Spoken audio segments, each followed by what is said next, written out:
Bro, at the end of this video, if you're telling me that policing doesn't need to be reformed in any way, shape, or form, I'm sorry to say, but you're an idiot.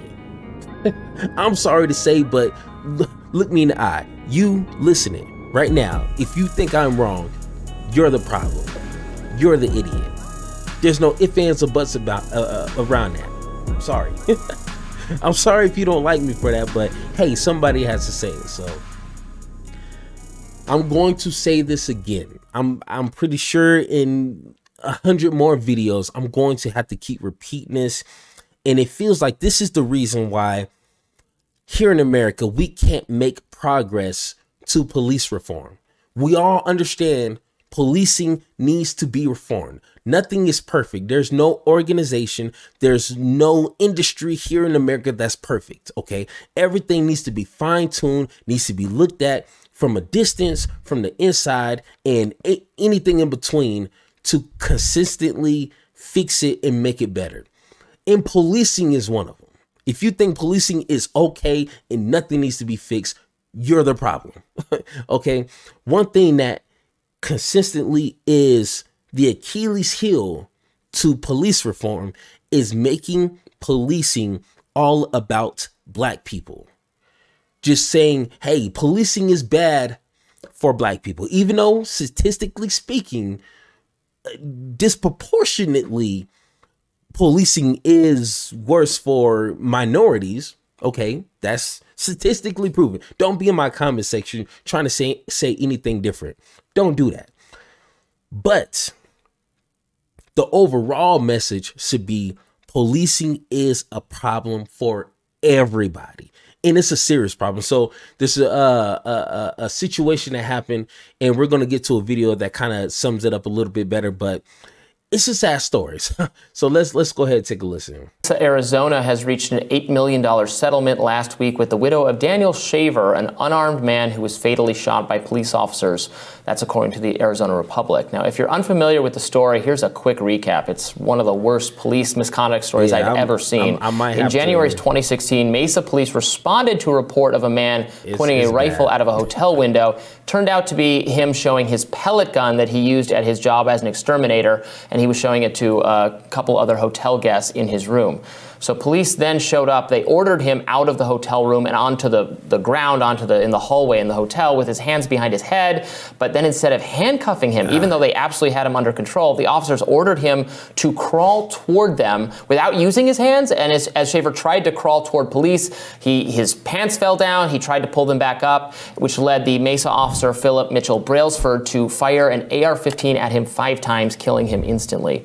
We do have the body cam footage of this instance. Please be warned, this is extremely disturbing. Don't watch it if this is something that is going to cause you any trauma. Here it is. It's bad. Jesus Christ. This is bad. Stop right there! Stop! Stop! Get on the ground, both of you! Lay down on the ground! Lay down on the ground! Do not put your hands down for any reason. You think you're going to fall, you better fall on your face. Your hands go back in the small of your back or down. We are going to shoot you. Do you understand me? Yes, sir. Crawl towards me. Crawl towards me! Don't. Jesus Christ. Former National Review writer David French, now at the Dispatch, said at the time, he's a conservative, supporter of Second Amendment rights, and he served in Iraq, and he said, our American soldiers in Iraq would not have treated actual al-Qaeda terrorists like this. This is a level of just police misconduct. So this person was dead. He had no opportunity. He was being asked to move in a way that it's not possible to move that way. There was no reason for it whatsoever, even if you accept the legitimacy of this encounter to begin with. They had him on the ground, his hands up. There were 2 police officers. So at that point, it would have been appropriate to handcuff him. There was no desire, there's no need to go to any of this. That cop, just insane anger, barking, confusing orders at him, back and forth. It's just so horrible. And then it gets even more horrible because he was acquitted. He was charged and acquitted. Jury acquitted him, the cop. Now, if if you thought it couldn't get any worse, if you thought this story right here couldn't get any worse, whew, just listen. So he was fired, but of course he's able to get his job back. So this is from my colleague at Reason, CJ Ciaramella. Brailsford challenged his termination, and in response, the city cut a special deal that allowed him to be temporarily rehired so he could retire with medical benefits and a disability pension. Disability pension, because he claimed that killing Shaver and his subsequent prosecution gave him post-traumatic stress disorder. He will receive a monthly pension, wow, $2,500 for the rest of his life. Thank you, Mesa taxpayers. Okay. Now that's all I can really play. Because I've been struggling with YouTube and how to make my content. So I only want to play just a little bit, but check this out. First off, to all the people who hate reparations and always saying, oh, people shouldn't have to pay for things they didn't do, to people who they don't even know, where do you think this pension money is coming from?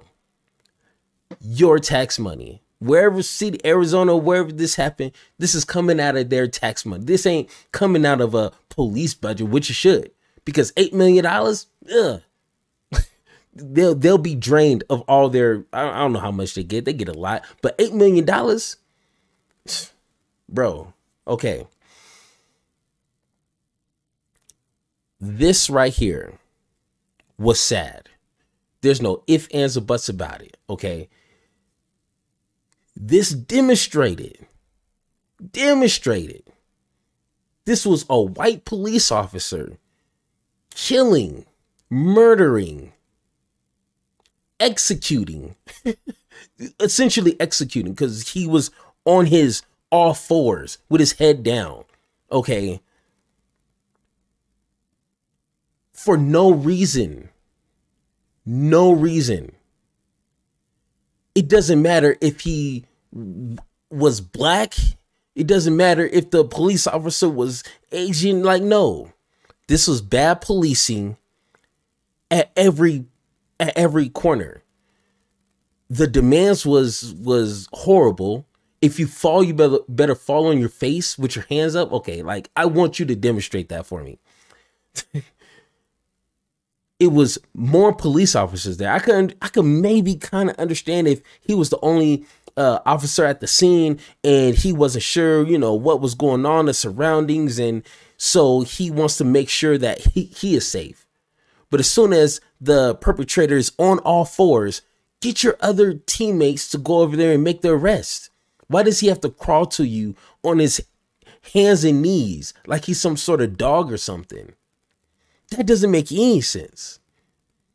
And then the saddest thing is he's going to serve no time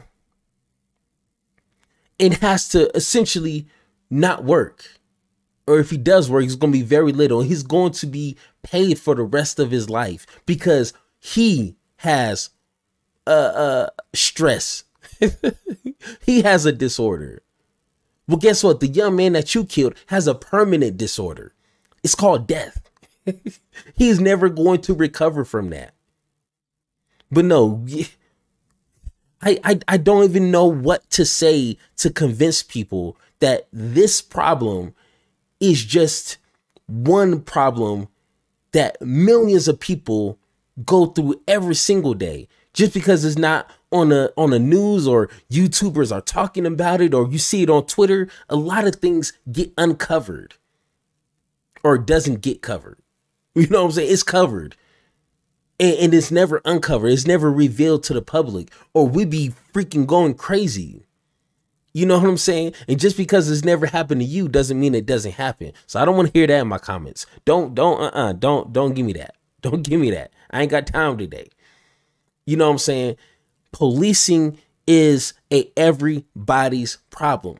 So when, a couple years ago, when defund the police was a thing and people on the right, not everybody, but a lot of them were being disingenuous and twisting up what defund the police meant. Now, of course, there's people who want to abolish the police, which I don't think we're at that point in America or even in the world, because there's still a lot of crazy people. We still need policing in some way, shape, or form.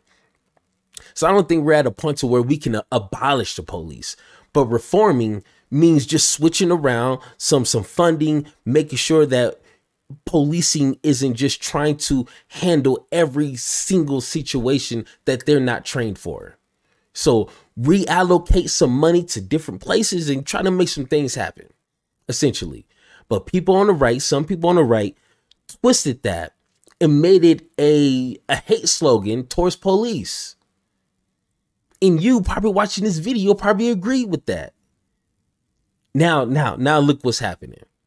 Now look what's happening. Now this cop is serving no time for murder, for executing another American citizen. And now he's chilling for the rest of his life.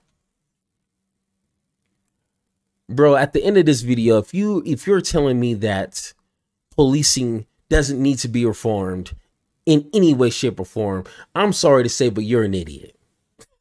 I'm sorry to say, but look me in the eye. You listening right now, if you think I'm wrong, you're the problem. You're the idiot. There's no ifs, ands, or buts about around that. I'm sorry. I'm sorry if you don't like me for that, but hey, somebody has to say it. So it's no excuse for that, man. That's really upsetting and sad. So